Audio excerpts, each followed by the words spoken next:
அன்பிற்குரிய நேயர்களே, உங்கள் எல்லோருக்கும் என்னுடைய வணக்கத்தை உற்சாகுகிறேன். இப்பொழுது நீங்கள் பார்த்து கொண்டிருப்பது தெய்வ படங்களை இப்படி பொது இடத்திலே கொண்டு வந்து போட்டுவிட்டு சென்றிருக்கிறார்கள்.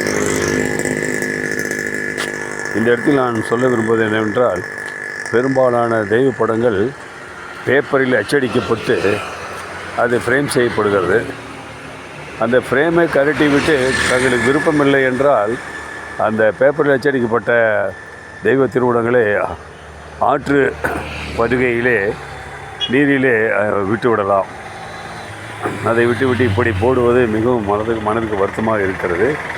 பாருங்கள், இந்த இடத்திலே போட வேண்டாம் என்பதற்காகத்தான் யாரோ சில அன்பர்கள் இப்படி கோவிலை போன்று கல் நட்டு வைத்திருக்கிறார்கள், உணர்த்தியிருக்கிறார்கள் இங்கு போட வேண்டாம் என்று. ஆனாலும் இங்கே பாருங்கள், சில மகான்களுடைய சிலைகளையும் கொண்டு வந்து இங்கே வைத்திருக்கிறார்கள். மிக வருத்தமாக இருக்கிறது. நான் இந்த இடத்துல கூற விரும்புவது என்னவென்றால், உங்களுக்கு இந்த படம், அந்த தெய்வ படங்களோ இல்லை இந்த மகானுடைய இது படங்களோ பிடிக்கவில்லை என்றால் வாங்காமல் விட்டு விடலாம். அதை விட்டு இங்கே இது மாதிரி பொது இடத்திலே கொண்டு வந்து போட்டு இப்படி செய்வது நம்ம அறியாமலே நாம் பாவத்தை தேடிக்கொண்டிருக்கிறோம் என்பதுதான் உண்மை. அதனால் அன்பு கூர்ந்து இதை பார்க்கக்கூடிய அன்பர்கள் இது மாதிரி எல்லாம் செய்ய வேண்டாம்.